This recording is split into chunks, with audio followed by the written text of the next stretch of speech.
Absolutely. Yeah. And we've seen the impact of hydrogen on the brain in a wide variety of different circumstances, whether it's with autism in younger kids or ADHD to, brain fog. And I guess I call it sort of mental endurance issues, like mental burnout with people in their 20s, 30s, 40s. And then with the neurodegenerative diseases, Alzheimer's and Parkinson's, and even concussions and, those types of related symptoms, CTE, all that kind of stuff. We work with a bunch of ex-NFL athletes as well.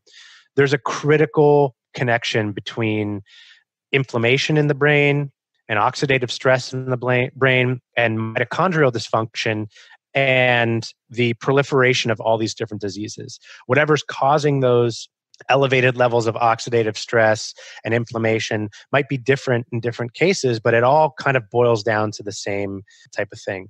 And plus, a lot of people don't realize, but the mitochondria, if you were to study anatomy when you were in high school, you would think that maybe there's only one or two mitochondria in the cell, and that's where the energy is really being produced.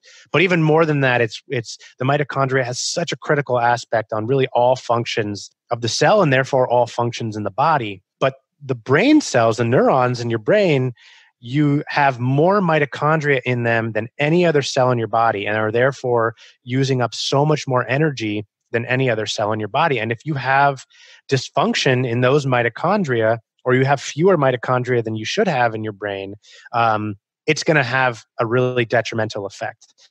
And so hydrogen does a whole bunch of different things when it comes to the brain. As far as, the inflammation component and the oxidative stress component, we know it's able to easily pass through that blood-brain barrier.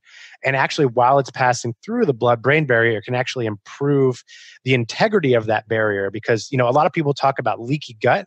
Well, there's an issue with leaky brain as well. I mean, you can have different types of toxins and inflammatory substances that can get into your brain if your blood-brain barrier isn't functioning properly, and hydrogen can help to preserve the integrity there. But also, when it comes to the mitochondrial dysfunction, hormonal imbalances, hydrogen is having the signaling effect on over 200 different biomolecules in the body.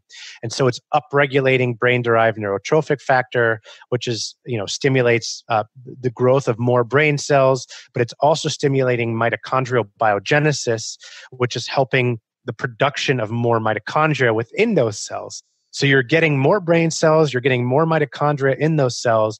So your brain can start to function, on a much, much higher level. So we have people who are high-performing executives using this almost like a nootropic, but we also have people with that beginning stages of neurodegenerative disease, Parkinson's, Alzheimer's, who are using this to help to preserve their brain function. And also younger kids who are actually getting off of a lot of these study drug or ADHD medications like Vyvanse and Adderall and stuff like that, which help people focus, but they do affect your personality and they're not without potentially detrimental side effects. And the cool thing is that hydrogen can do all these things and has, I think, far greater therapeutic potential that we'll soon discover with more studies.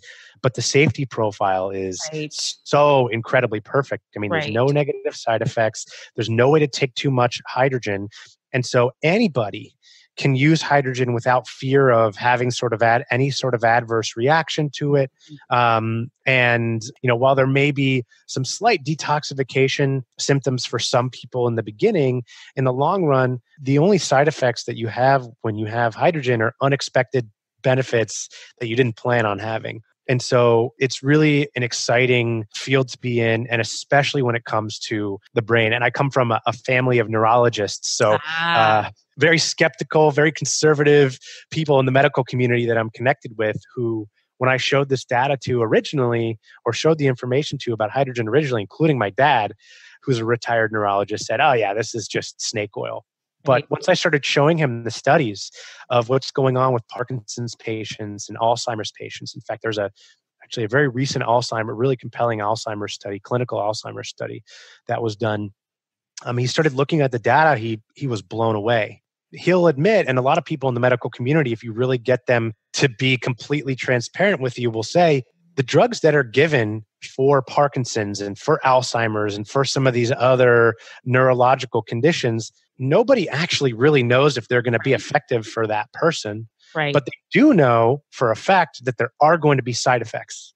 So why not use something that may be just as effective, if not more, with no side effects, and something that you can use repeatedly throughout the rest of your life, and also has, added benefits of improved energy and body composition and skin and sleep quality and all these different types of things that that hydrogen can help out with.